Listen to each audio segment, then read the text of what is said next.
TGPSC exams. మనం previous వీడియోలో Asaf జాహీలు టాపిక్‌లోని Salar Jung one పరిపాలన రెవెన్యూ సంస్కరణలో భాగంగా 225 బిట్ దాకా మనం డిస్కస్ చేసుకున్నామండి. ఇప్పుడు 226 బిట్ నుంచి మిగతావి ఈ సాలార్జంగ్ వన్ యొక్క రెవెన్యూ సంస్కరణలు అయిపోయినాయండి. 226 నుంచి ఆర్థిక సంస్కరణలు స్టార్ట్ అవుతున్నాయి. సో, ఇప్పుడు ఆర్థిక సంస్కరణ డిస్కస్ చేస్తున్నామండి. సాలార్జంగ్ వన్ యొక్క ఆర్థిక సంస్కరణలు 226 బిట్ వచ్చేసరికి 1860లో ఉప్పుపై వేసే పన్ను కస్టమ్స్ శాఖకు అప్పగించారు అనేది ఇంపార్టెంట్ అండి. సో, ఉప్పుపై వేసే పన్ను కస్టమ్స్ శాఖకి ఏ సంవత్సరంలో అప్పగించారు అంటే 1860 అండి. 1860లో ఉప్పుపై వేసే పన్నును కస్టమ్స్ శాఖకు అప్పగించారు. నెక్స్ట్ 227 బిట్ వచ్చేసరికి హాలి సిక్కా అనేది ఏ సంవత్సరంలో ఏర్పాటు చేశారంటే మనం ఆల్రెడీ ప్రీవియస్ వీడియో డిస్కస్ చేసుకున్నామండి. హాల్ సిక్కా అనేది 1858లో ఇంట్రడ్యూస్ అయింది. సో, హాలి సిక్కా అనేది ఒక వెండి నాణెం అండి. ఇది గుర్తుంచుకోవాలి. ఏ ఇయర్‌లో వచ్చిందంటే 1858. అది ఏ నాణెం అంటే వెండి నాణెం అండి అది. సో, ఇది విలువలో చూసుకుంటే గనుక మనకి హాలి సిక్కా అనేది నిజాం రాజ్యంలో ఉన్న కరెన్సీ అండి. సో, బ్రిటిష్ రూపాయి అనేది బ్రిటిష్ రాజ్యంలో ఉన్న బ్రిటిష్ రూపాయి అనేది ఇండియాలో ఉన్న కరెన్సీ అండి. సో, ఇండియన్ కరెన్సీ అంటే బ్రిటిష్ ఇండియా కరెన్సీతో పోల్చుకుంటే హాల్ సిక్కా అనేది విలువలో ఎంతుంది అని అంటే బ్రిటిష్ రూపాయి కంటే 15% తక్కువ విలువ ఉందండి. అంటే ఇక్కడ మీరు గుర్తుంచుకోవాల్సింది హాల్ సిక్కా కరెన్సీ యొక్క విలువ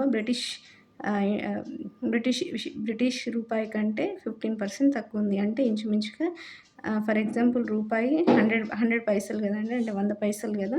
సో, మనకు 15% తక్కువ ఉంది అని అంటే హాల్ సిక్కా అనేది 85 పైసలతో సమానం అండి. బ్రిటిష్ రూపాయి 100 పైసలతో సమానం అయితే హాల్ సిక్కా అనేది 85 పైసలతో సమానము. 15% తక్కువ ఉంది అని అనేది మనం ఇక్కడ గుర్తుంచుకోవాలి. ఏ ఇయర్‌లో ఇంట్రడ్యూస్ చేశారంటే 1858. అది ఏంటి అంటే వెండి నాణెం అనేది ఈ ఈ బిట్‌లో మనం డిస్కస్ చేసుకున్నామండి. నెక్స్ట్ 228 బిట్ వచ్చేసరికి 1857 వరకు ఏ సిక్కా అమల్లో ఉంది. ఏ సిక్కా అమల్లో ఉంది అనంటే మనం ఆల్రెడీ ఇక్కడ ఏమన్నామండి హాల్ సిక్కా అనేది 1858లో కదండీ ఇంట్రడ్యూస్ అయింది. సో, దానికంటే ముందు అంటే 1857 వరకు ఏ సిక్కా ఉంది మరి అప్పటి వరకే అంటే మొఘల్ సిక్కా అండి. నెక్స్ట్ 239 బిట్ వచ్చేసరికి స్టాంప్ పేపర్ కార్యాలయాన్ని ఏ సంవత్సరంలో స్థాపించారు. స్టాంప్ పేపర్ కార్యాలయం ఏ సంవత్సరం అంటే 1861 అండి. నెక్స్ట్ 240 వచ్చేసరికి ప్రజా గిడ్డంగుల శాఖని ఏ సంవత్సరంలో స్థాపించారు అంటే 1869 అండి. నెక్స్ట్ 241 వచ్చేసరికి కేంద్ర ముద్రణాలయం ఎక్కడ ఉంది. కేంద్ర ముద్రణాలయం అంటే ఇదే టాప్ మోస్ట్ అండి. సో, దాన్నే కేంద్ర ముద్రణాలయం అన్నాము.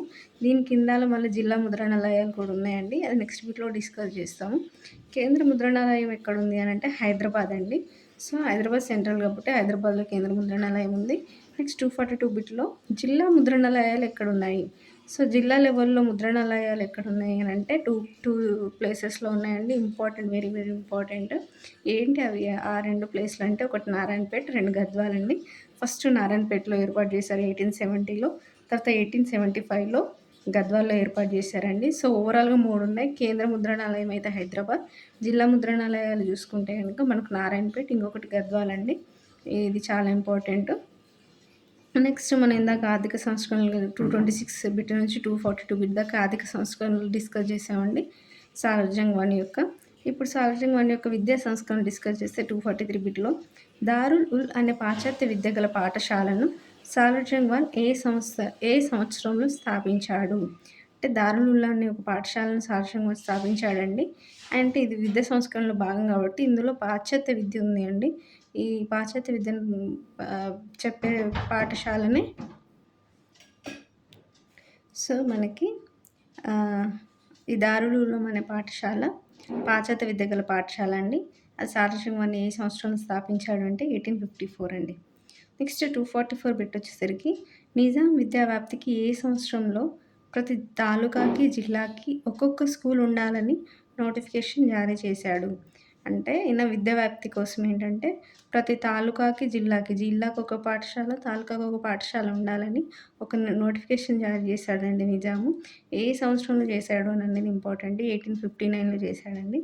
నెక్స్ట్ 245 బిట్ వచ్చేసరికి పైన పేర్కొన్న స్కూళ్ళలో ఏ భాషలో విద్యా బోధన ఉండాలన్నారు. ఇప్పుడు ఇందాక మనం డిస్కస్ చేసుకున్న జిల్లాకు ఒక పాఠశాల, తాలూకాకు ఒక పాఠశాల ఉండాలని నోటిఫికేషన్ జారీ చేశారు కదండీ. సో,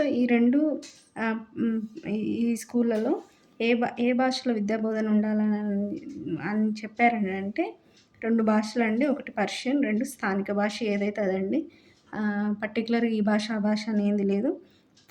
ఒకటి పర్షియన్ అయితే ఖచ్చితంగా ఉండాలి. రెండోది స్థానిక భాషలో ఉండాలని ఆ నోటిఫికేషన్ జారీ చేశారండి. నెక్స్ట్ 246 బిట్ వచ్చేసరికి ప్రత్యేక విద్యాశాఖను ఏర్పాటు చేసి దానికి డైరెక్టర్‌గా ఎవరిని నియమించారు? సో, ప్రత్యేక విద్యాశాఖను గూడా ఏర్పాటు చేశారండి విద్య కోసం. విద్యా సంస్కరణలో భాగంగా ఆ ప్రత్యేక విద్యాశాఖకి ఎవరు డైరెక్టర్‌గా నియమించబడ్డారు అంటే డబ్ల్యూహెచ్ విల్కిన్సన్ అండి. ఈ డబ్ల్యూహెచ్ విల్కిన్సన్ అనే వ్యక్తి చాలా ఇంపార్టెంటు.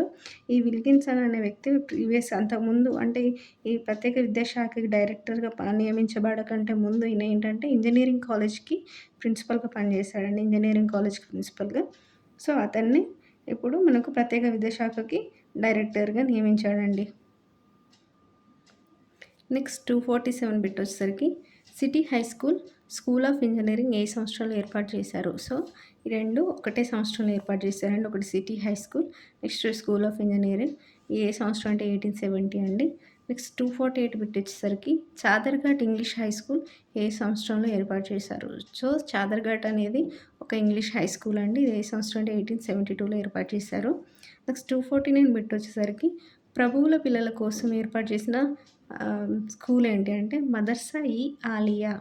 సో, మనకిది ఇప్పటిదాకా చూసుకున్న పాఠశాలలు అవి అందరి కోసమండి. అందులో ప్రత్యేకంగా వీరికి వారికని ఏం డిఫరెన్స్ లేదు. కానీ ప్రభువుల పిల్లల కోసం మాత్రం ప్రత్యేకంగా ఒక పాఠశాలను ఏర్పాటు చేశారండి. దాన్నే మదర్సా ఈ ఆలియా అని అన్నాము. అది ఏ సంవత్సరం అంటే 1873 అండి. నెక్స్ట్ ప్రభువుల పిల్లల కోసమే కాకుండా రాజకుటుంబీకుల పిల్లల కోసం గూడా ఇంకొక పాఠశాలను ఏర్పాటు చేశారండి. అదే మదర్సా ఈ అజియా. ఆలియా అనేది ప్రభువులండి. ప్రభువులు మీన్స్ ఎవరైనా సరే హైయ్యర్ అఫీషియల్స్ ఎవరైనా సరే వాళ్ళని మనం ప్రభువులుగా తీసుకోవచ్చు. రాజకుటుంబీకులు అనంటే ఓన్లీ నిజాంకి సంబంధించిన ఫ్యామిలీ మెంబర్స్ అండి. వాళ్ళ కోసం ఏర్పాటు చేసిన పాఠశాలని ఈ మదర్సా ఈ అజియా. ఇది 1878లో ఏర్పాటు చేశారండి. 73లో మదర్సా ఈ ఆలియా, 78లో మదర్సా ఈ అజియా. మనం వీటిని సిమిలర్‌గా ఉంటాయి కొంచెం వర్డ్స్. సో, కన్‌ఫ్యూజ్ అవ్వకుండా గుర్తుంచుకోవాలి అనంటే ఆలియా అనేది ప్రభువుల పిల్లల కోసమండి. అజియా అనేది రాజకుటుంబీకుల పిల్లల కోసమండి. సో, ఇలా మనం గుర్తుంచుకుందాము. సో, ఇక్కడితో మనం 250 బిట్స్ కవర్ చేశాము. సార్జెంట్ 1 పరిపాలన విద్యా సంస్కరణలో భాగంగా. నెక్స్ట్ బిట్స్ నెక్స్ట్ వీడియోలో మనం కవర్ చేద్దామండి. సో, ఇక్కడితో ఈ వీడియో క్లోజ్ చేద్దాం. Thank you.